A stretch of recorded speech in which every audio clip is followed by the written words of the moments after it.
सिर्फ 5 मिनट का खेल है। 5 मिनट में हम अपने घर को इस तरीके से ऑर्गेनाइज करके रख सकते हैं जिसकी वजह से हम आने वाले टाइम में अपने बहुत कीमती समय की बचत भी कर सकते हैं।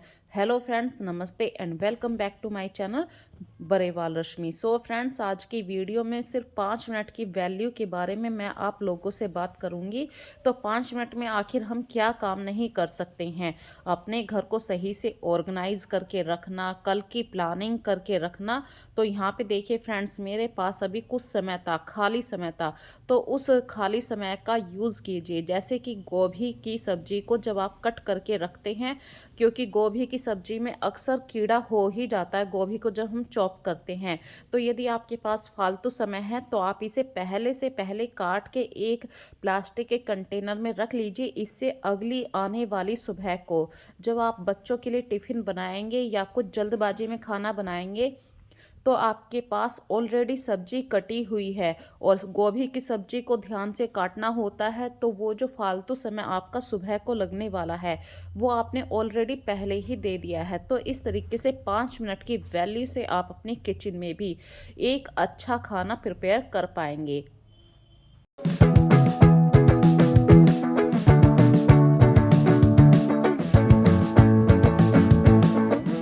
सिर्फ 5 मिनट की वैल्यू से आप अपने घर को इतनी अच्छी तरीके से डेकोरेट कर सकते हैं।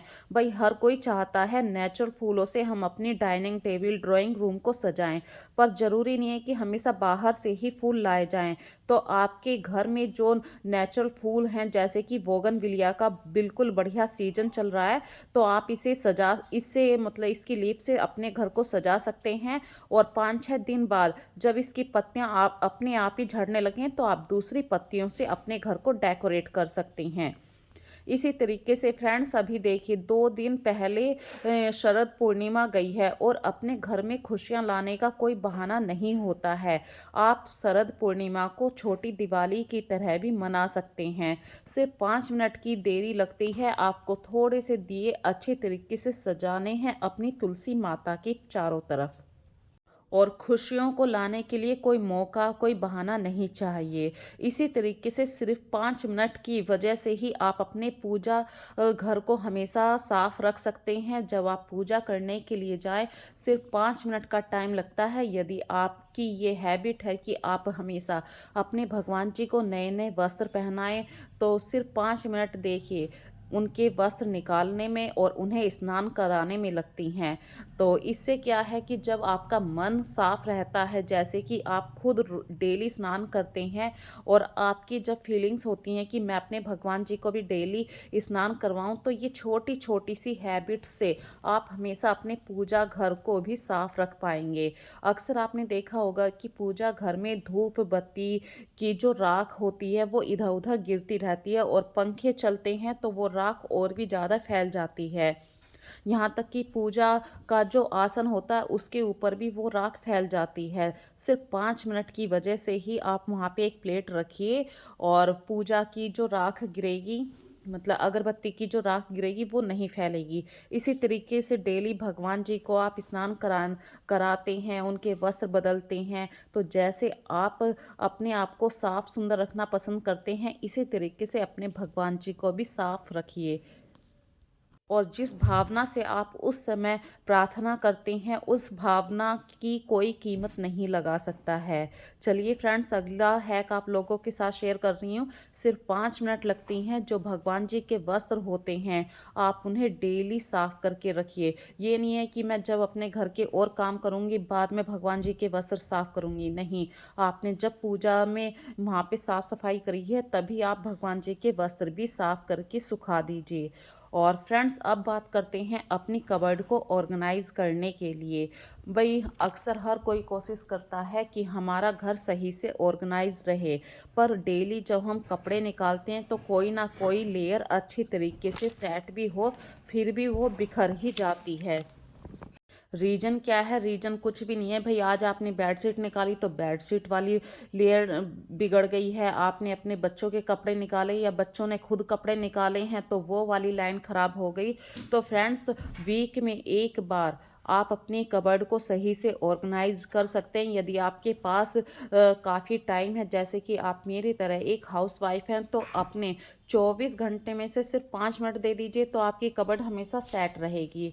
और यदि आप वूमेन मतलब वर्किंग वूमेन हैं, तो आप वीक में भी एक बार अपनी कबर्ड को टाइम देंगे तो चलता है, क्योंकि भाई वर्किंग वूमेन के पास सिर्फ इतना ही टाइम बचता है। वो जब डेली काम पे जाती है और फिर आके अपने घर में किचन में भी काम करती है, तो कबर्ड ये सारे काम फिर फालतू काम में चले जाते हैं। तो उनके लिए तो फर्स्ट प्रायोरिटी अपनी किचन ही देखना होता है, तो उन पे ये सब नियम लागू नहीं हो पाते हैं। तो फ्रेंड्स, मेरी बात यदि किसी को हर्ट कर रही है तो प्लीज़ इग्नोर करिए, लेकिन मैं कोशिश ऐसे ही करती हूँ कि भाई कबर्ड बिगड़ जाती है, लेकिन फिर भी आप 5 मिनट अपनी लाइफ में से ज़रूर निकालिए, आपकी कबर्ड हमेशा सही रहेगी, सेट रहेगी। चलिए, अगला हैक आप लोगों के साथ शेयर कर रही हूँ। कुछ कपड़े ऐसे होते हैं जो आपको हैंग करने होते हैं, और कुछ कपड़े ऐसे होते हैं वो फोल्ड करके ही रखने होते हैं। तो ये आप अपने माइंड में पहले से पहले प्लानिंग कर लीजिए कि मैं किस कपड़े को हैंग करूं या किस कपड़े को फोल्ड करके रखूं। चलिए, अब आते हैं अपनी किचन में। आज की बात मैं किचन में से जुड़ी हुई भी कर रही हूँ। किचन एक ऐसा काउंटर होता है कि प्लेसमेंट होता है कि आप कितना भी किचन को साफ़ कर लीजिए, यदि आपने किचन में चाय बनाई, पानी पीने के लिए भी गए, तब भी किचन में कुछ ना कुछ सामान फैल ही जाता है। तो जैसे ही आप किचन में एक बर्तन रखने के लिए भी आते हैं, तो उसी समय कोशिश कीजिए कि किचन में जो सामान आपका कबर्ड से बाहर आ गया है उसे कबर्ड में रख दीजिए। यदि आपको लग रहा है कि आज इस सामान पे डस्ट आ चुकी है, तो उसे तुरंत ही साफ़ करने की कोशिश कीजिए। किचन में आप जितना साफ़ सफाई रखेंगे, उतना ही आप अपनी हेल्थ से जुड़े इशू को भी ख़त्म कर पाएंगे। तो हमेशा अपनी किचन को, अपने सिंक एरिया को साफ़ रखने की कोशिश कीजिए।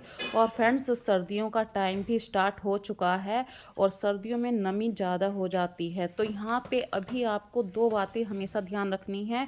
जो आपका सिंक एरिया वो तो आप साफ़ करेंगे ही, लेकिन आपके किचन में जितनी भी झूठन डला करती है उसे आप एक बर्तन में इकट्ठा करते हैं, तो उस बर्तन को भी दिन में एक बार साफ़ करके ज़रूर धूप दिखाएं। इन छोटी छोटी सी हैबिट से आप अपनी किचन को हमेशा बदबू रहित भी कर पाएंगे। और फ्रेंड्स, कभी कभी हम जब दूध गर्म करते हैं, हमारे किचन में कुछ सारे बर्तन ऑलमोस्ट कैसे ना कैसे करके वो घिरे रहते हैं, भाई उनमें कुछ ना कुछ खाने पीने का सामान रखा है, और आप अचानक से दूसरा बड़ा बर्तन निकालते हैं, तो वो रखा तो आपने साफ़ करके, लेकिन कुछ दिन भी भला अगर आपने 2 दिन भी वो बर्तन यूज़ नहीं किया, तो उसमें एक बारीक लेयर डस्ट की बैठ जाती है, जो आपको अपनी आंखों से नहीं दिखाई देती है। तो हमेशा जब भी आप दूध के लिए बर्तन यूज़ करें, उसे एक बार पानी से ज़रूर साफ़ कर लीजिए। और फ्रेंड्स, यदि आप अपनी आंखों के सामने से गाय का या भैंस का दूध लेकर आते हैं, तो उसमें ऑलमोस्ट आप 1 गिलास पानी डाल सकते हैं, और दूध को हमेशा छान के ही यूज़ कीजिए। ऐसी छोटी छोटी सी बातों से, ना तो ये ऐसी बड़ी बातें हैं कि आपका ज़्यादा टाइम लेते हैं, इन बातों से ऑलरेडी आपकी किचन साफ रहती है, हाइजीन रहती है।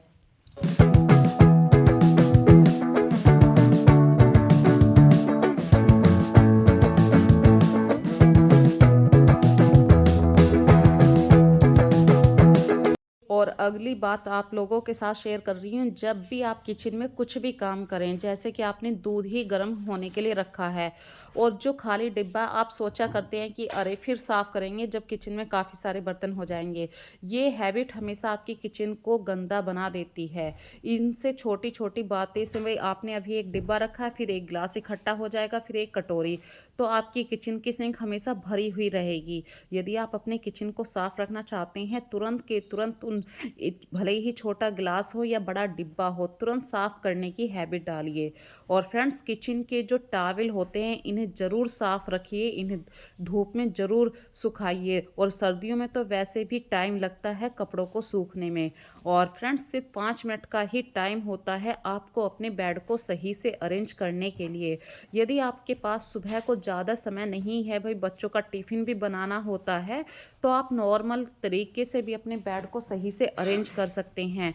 जैसे कि सिर्फ बेडशीट को झाड़ दिया है, और बेडशीट को ठीक है, अगर आज आपको बेडशीट चेंज नहीं करनी है तो उसे झाड़ के ज़रूर लगाइए, क्योंकि झाड़ने से उस बेडशीट की जितनी भी सिलवटें हैं वो सब निकल जाती हैं। और दूसरी बात यहाँ पे कह रही हूँ भाई, सर्दियाँ शुरू हो चुकी हैं, जो ब्लैंकेट आप यूज़ करते हैं, भाई आपके पास ज़्यादा समय नहीं है तो सिर्फ ब्लैंकेट को हल्का सा फोल्ड करके आप बेड के ऊपर इस तरीके से लगा सकते हैं।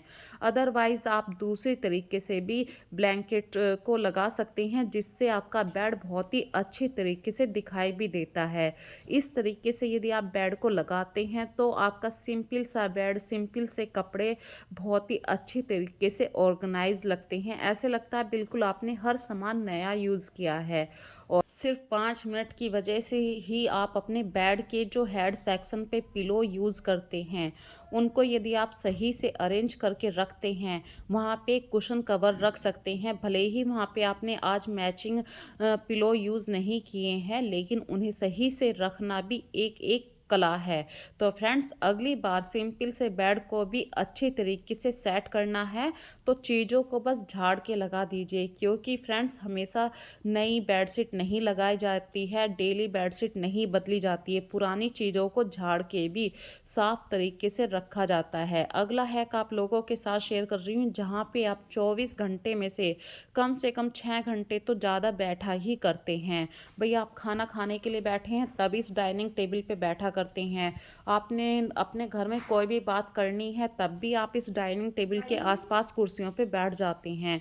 तो फ्रेंड्स, इसके लिए तो मैं कहती हूँ आप 2 दिन बाद तो डेफिनेटली जो टेबल का कवर है उसे चेंज कर सकते हैं।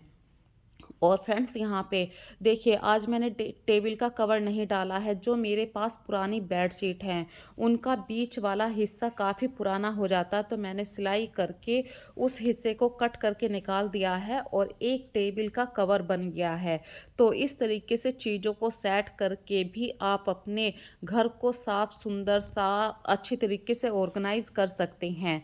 बस डस्टिंग ज़रूर कीजिए। और अगला फाइनल हैक मैं आप लोगों के साथ यहाँ पे शेयर कर रही हूँ। जैसे कि आप अपने घर में डेली फ्रिज को छूते हैं, फ्रिज का जो हैंडल है, और आपके हाथ किचन में मतलब कुछ भी काम कर रहे होते हैं तो किचन के में कुछ भी मसाला है वो आपके हाथों पे लगा हुआ होता है, जिसकी वजह से हैंडल काफ़ी गंदा हो जाता है। तो मैं अक्सर किचन के हैंडल पे कोई ना कोई रुमाल बांध के रखा करती हूँ। इससे हमारा हैंडल भी साफ रहता है और हमारा फ्रिज भी थोड़ा सा अच्छा दिखाई देता है। और फ्रेंड्स, मैं काफ़ी समय से इस हैक को यूज़ करती हूँ, और 10-15 दिन बाद जब भी आपको लगे कि भाई ये हैंकी काफ़ी गंदा हो गया, आप हैंकी को साफ़ कर लीजिए, दूसरा हैंकी वहाँ पे लगा दीजिए। इससे आपका जो हैंडल है वो एक हाइजीन भी मेंटेन करता है, और आपके फ्रिज को आप छुएं या बच्चे छुएं, हैंडल से ही आप अपने फ्रिज को खोला करते हैं। तो हाइजीन मेंटेन करना भी बहुत कंपलसरी है।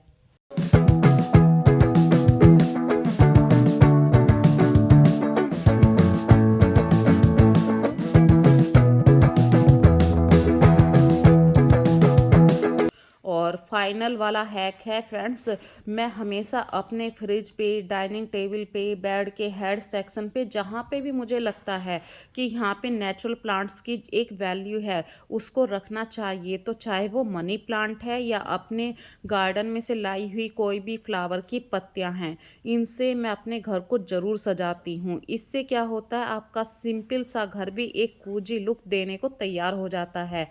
और अपने घर में ज़रूरी नहीं है कि आपको हर चीज़ महंगी से महंगी लगानी है, सिंपल से सिंपल चीज़ को भी आप अच्छे ढंग से ऑर्गेनाइज करके रखिए, थीम के अकॉर्डिंग काम करिए। यदि आपने, या कंट्रास्ट, यहाँ पे मैं 2 वर्ड यूज़ करती हूँ, थीम के अकॉर्डिंग। जैसे कि आपने अगर सोफे पे लाइट शेड यूज़ किया है तो जो कुशन है वहाँ पे डार्क शेड यूज़ कीजिए, और साइड स्टूल जो होते हैं वहाँ पे भी कोशिश कीजिए उन्हें डेकोरेट करने की। ऐसी छोटी छोटी सी बातों से जब आप अपने घर को डेकोरेट करेंगे तो 5 मिनट की वैल्यू से ही आप अपने घर को इतनी अच्छी तरीके से ऑर्गेनाइज कर पाएंगे बिना किसी हेल्प के। आपको किसी मेड की भी ज़रूरत नहीं होगी, क्योंकि आपने अपने घर को खुद संवारा है। और यहाँ पे एक और फ़ायदा मिल जाएगा, यदि आप कोई सामान रख के भूल गए हैं वो भी आपके माइंड में रहेगा कि ये सामान मैंने यहाँ पर रखा था। तो फ्रेंड्स, आज की वीडियो में बस इतना ही। फिर मिलेंगे एक नई वीडियो में नए कॉन्सेप्ट के साथ। तब तक के लिए अपना ध्यान रखिए। So take care friends and bye bye.